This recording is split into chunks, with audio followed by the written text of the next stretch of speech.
All right, Joey, thank you so much. Well, Thanksgiving now just over 3 weeks away. You may have made your holiday meal plan already. You should also have a fire safety plan. Mike Schnapper joining us from the Rockford Fire Department to preview cooking fire prevention tips. We need to know before Turkey Day, Mike, how many calls do you guys generally get for kitchen fires? It varies, but about half of our calls at residential structure fires come from cooking in origin. So if we can cut that in half, then that's amazing. It's going to make our job a little less demanding, but also people are going to be much, much safer. Is it because of the size of the meal? Like if you're deep frying a turkey, we always hear these horror stories about deep frying a turkey that you really have to be extra cautious, especially if you're in a confined area.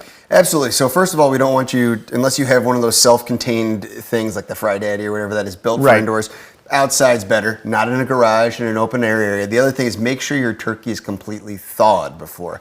That's where you see those internet fails left and right. It's where people are throwing entirely still frozen turkeys and then the big explosion afterwards. They think just because it's superheated oil that it can be frozen, no problem, it'll thaw out fast. Yeah, that does not work out at all. Now, let's talk about grease fires, because grease fires are particularly difficult to fight. There are some do's and don'ts if you have a grease fire on your stovetop, correct? Yes. So if you have any fire on your stove, we have two things. One, you can put what we call these range hood fire suppressors, these small like tuna can shaped things that fit under your hood. They disperse extinguishing agent if you do have a fire. The other thing is if fire is the size of a frying pan or whatever, you can put a lid on it. That'll help put it out.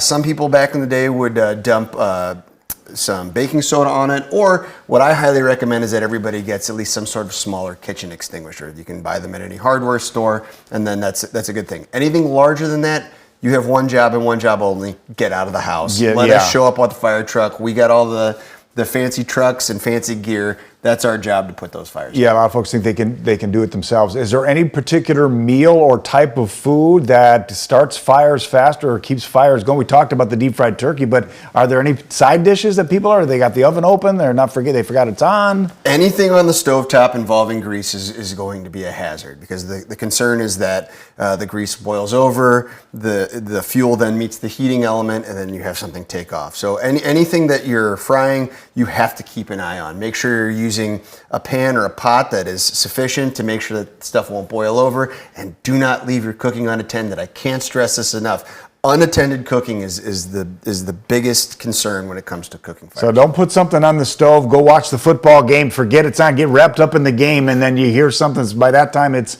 probably too late. Right? Absolutely. All right, Mike, always good advice. Good to see you again, my friend. Thank you as always, Tom. All right, I'll be over at your house for Thanksgiving dinner. I know there'll be no fires. No, sir. Okay, all right. Coming up next, we'll have another look at the forecast and your top stories after our break. Stay with us.